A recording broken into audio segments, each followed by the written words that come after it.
Hood Canal Communications and MasonWebTV.com present 2016 general election candidates video sit-downs. Here is Diedrich Allen with candidate for 35th District State Representative, Position 2, Drew MacEwen. So Drew, I want to thank you first for taking some time and talking to us.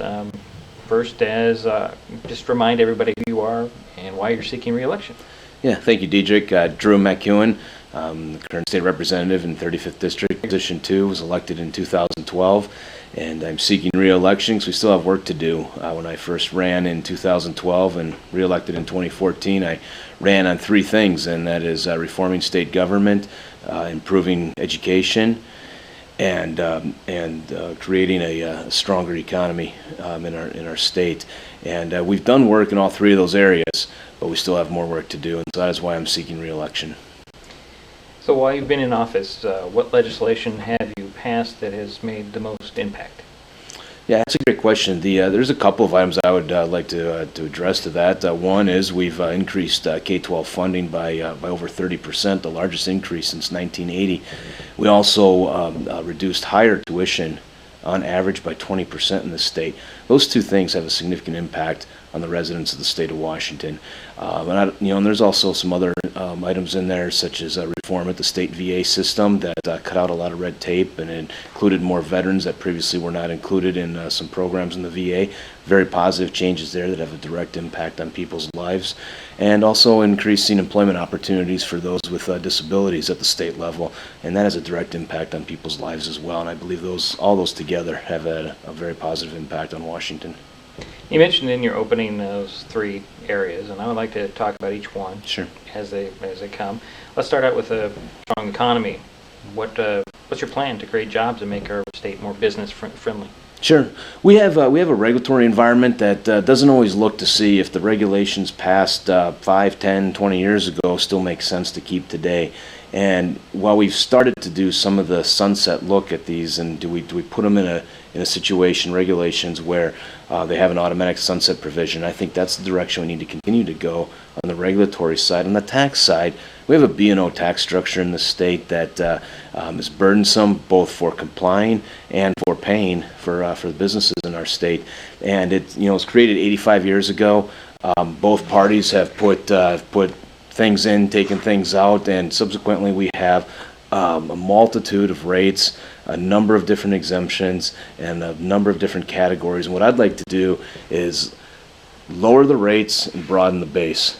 And in doing that, one, we don't impact we do not negatively impact our state budget, but two, we make it easier to comply, which is a benefit for all parties involved, and we also streamline that process. And so again, by lowering those rates and broadening the base on the tax system, we can, I believe, have a strong impact on our state's economy.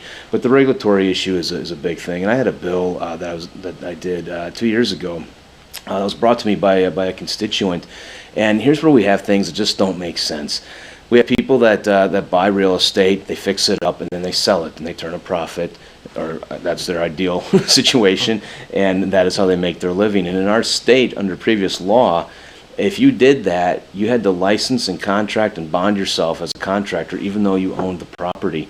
And that just didn't make any sense, and that was brought to me by a constituent. I wrote a bill to correct that situation, so that is no longer the case, and we removed that onerous regulation from labor and industries. And things like that are positive improvements, and we need to continue to look for where we can make those changes. State government reforms. Yes. What do you think needs to be done? So again, I look to what we did with the state VA system, and also with increasing the employment opportunities for people with disabilities. I believe those are two strong movements that we made in the last 4 years. But going forward, we always got to continue to be on the cutting edge of what is the most efficient way to run government. I'm not one of these people that sit here and say, cut all the taxes and get rid of government. That obviously does not make any sense to do. Government does provide a necessity that we need to have, and that is necessary to be there. But we may need to make sure that we're operating in the most efficient manner.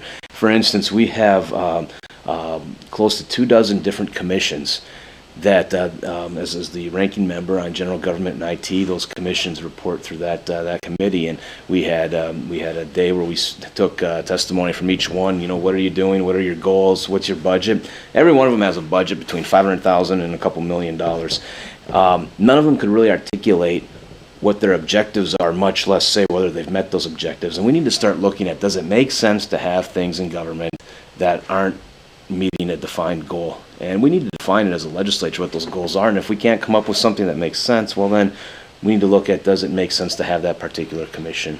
Things like that. It's always digging deep. And another thing I'd like to point out is we've got a bureaucracy that doesn't get challenged enough. There was one of those very organizations was going to move their office location last year within Olympia. A couple of blocks away, they were moving from one office to another one. Mm-hmm. The line item for that was $250,000. And I said, how can that be? This is an office with 6 people. And my counterpart on the committee said, well, that's kind of the going rate. No, it's not. That is not the going rate of $250,000. We need to continue to challenge the bureaucracy to cut those costs and make them reasonable and what is expected. And come to find out, what they were doing was they hid some things that they wanted to buy into that moving line item, and that's the end of that story and why that number was what it was. But that wasn't the way to conduct business. Education. Yes.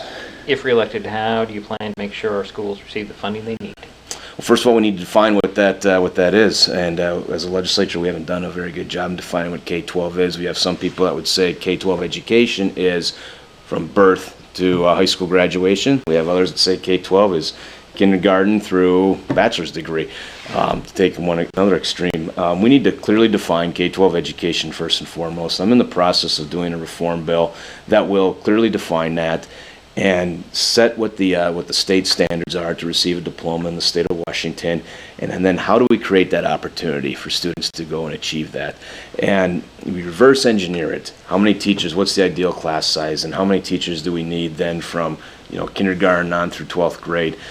Does it make sense to have the number of requirements we have to graduate right now? Some of them need to go away, frankly. A lot of that is the testing. We over-test in lieu of teaching. And we need to allow teachers to teach and not be so focused on these tests. I want to get rid of the testing. I want to get back to educating and empowering our teachers and our parents and our administrators to do the job.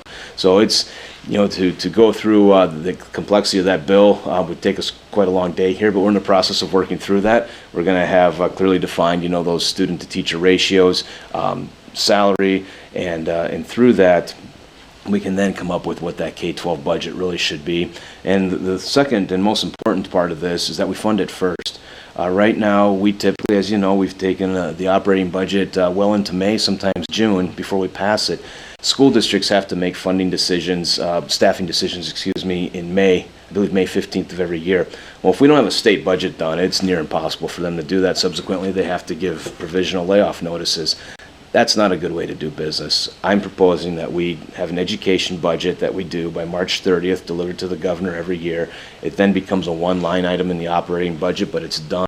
That funding component is the general operating budget, and then we handle the rest of the budget, but we don't hold education hostage to the other things going on at our state. Shifting gears here, we Growth Management Act. Mm-hmm. In your opinion, has it worked? Maybe in some areas, not in rural areas like Mason, Kitsap, rural Thurston County especially. Perhaps it has in some other areas of the state, but it has been a challenge in this state, in this county, if you want to do a light manufacturing business, for example, you cannot find 5 acres zoned right to do that in this county. Subsequently, we have a tough time attracting new businesses here. There are things we need to look at to overhaul Growth Management Act. And a big part of that's local control and bringing it back to a local jurisdiction, a local governing body that oversees it. So yeah, I would like to see a major overhaul to growth management and recognize that what works maybe in a metro suburban area does not work in a rural area. And you can't have people from a different demographic dictating to another demographic how their land use should be. All right, Drew, that's the questions that I had. Okay. Do you have anything you wanted to mention that we haven't covered? I like the opportunity here to be here, and I thank you for that, Diedrich. And just to the voters, I appreciate the support for the last 4 years, and I ask for your vote this November. All right, Drew MacEwen, Thank you.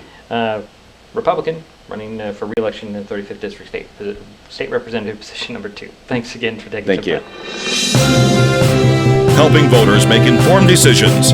This is Hood Canal Communications and MasonWebTV.com.